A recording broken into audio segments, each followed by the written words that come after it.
And then I go and ignite the car. I'm like, no. I said no today. So as I am out, like I think I had driven for like 1 minute, and I remember I do not have my phone. What? Had poured onto the ground, all of it. Like the dish decided not to even fall on the side, but a total overturn. Tukaingia kwa supermarket. And then she starts seeing stuff that she wants that I can't afford for her that particular day. And the next thing I know, my daughter is all over. Ta-da! Ooh-wee! Ta-da!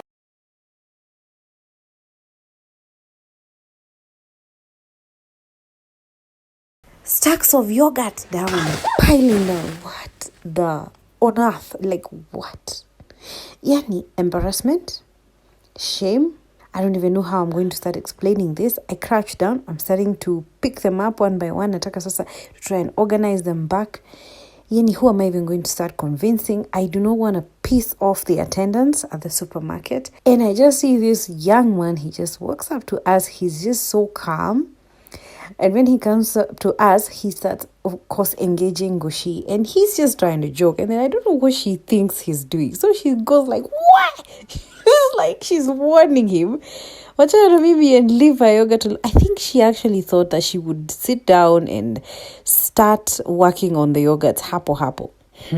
What the embarrassment. People are staring at us. Yani, oh my goodness. Yani, have you ever just thought maybe we should just be at home playing? Like, I was just remembering those moments when we were waiting for the car to get ready and we were just playing, and I was thinking, why can't we just go back to this? But here we are. Anyway, eventually the attendant is very nice to us. For whatever reason, I think he's a parent or something. And then we go pay the, whatever it is that we had bought. Thankfully, we didn't spill anything, so we didn't have to pay for any damage. Then on our way out, I'm busy getting change. And then what do I see? There she is running out. My goodness. She's running out with a yogurt. Here we are. Wait. I just remember the attendant told me, just go. Ndakuletea shopping. Anyways, eventually we just went back to the car. We drove home, quietly. She's just sipping on her yogurt. She enjoys it. And I'm thinking, finally, it's nighttime. There's nothing more that could happen. And then the saddest thing ever happened, because the second I walked into the house and I switched on the light, I was met with a sight that I was completely not ready for. So this puppy, we named her Poppy. She wasn't doing very well. I discovered her somewhere, and she was the unfortunate offspring of a severe inbreeding. That's where dogs mate when they have, blood relation. And she was very, very, very sickly from the word go. And I just thought, yes, she's not going to have a long time, but I can just take care of her. So just remember, I just walked into the house, went in and took Gushi to bed. And then I could see she's trying, the puppy was trying to follow us. She's very frail. She's very weak. She had vomited. I could see vomit. I could see diarrhea. Oh my goodness. So I just went and I sat down and I just took her in my arms. And it's like I think I just knew. And it's like she was just waiting. I don't know how, if you're a dog lover, if you're a pet lover, I don't know if you can understand this, but I feel like she was just waiting for me to come and then say goodbye. And she did.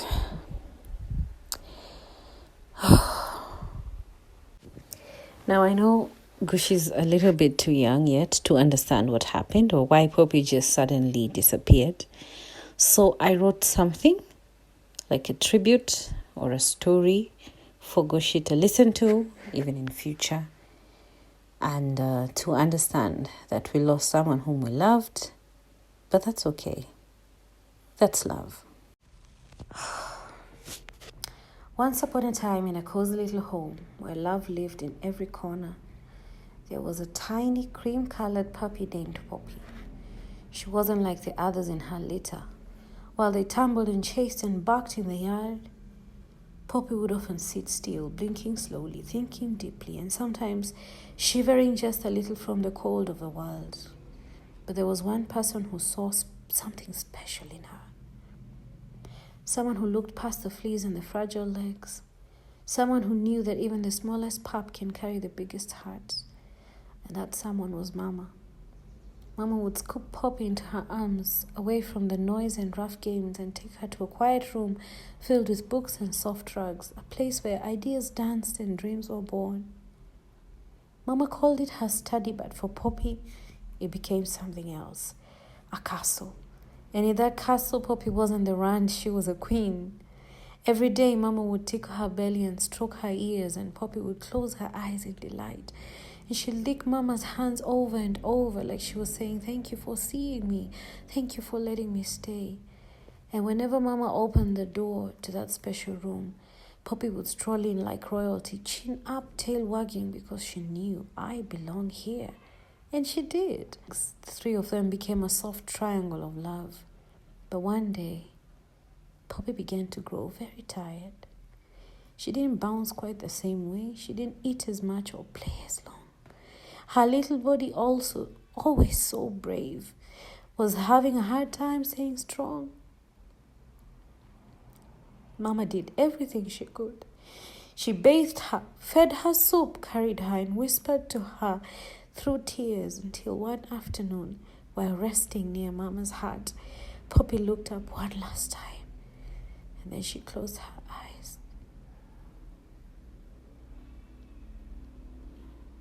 But here's the part I want you to remember, Gushi. Poppy didn't disappear, no. She simply walked through a special door, the kind only kind hearts can find, into a big sunlit field, filled with butterflies and soft pillows and no fleas and no cold and no pain. And every now and then, when Mama opens the door to the study and you feel like someone else has just entered with you, that's Poppy. Popping in to say, I remember, I love you too.